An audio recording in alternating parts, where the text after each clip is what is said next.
भविष्यका दृश्य दिएर नजाऊ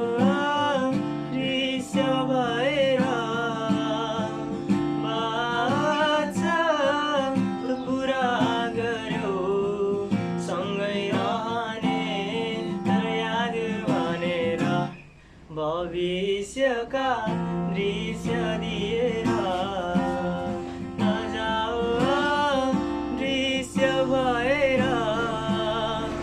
बाचा पुरा गर्यो सँगै रहने तर याद भनेर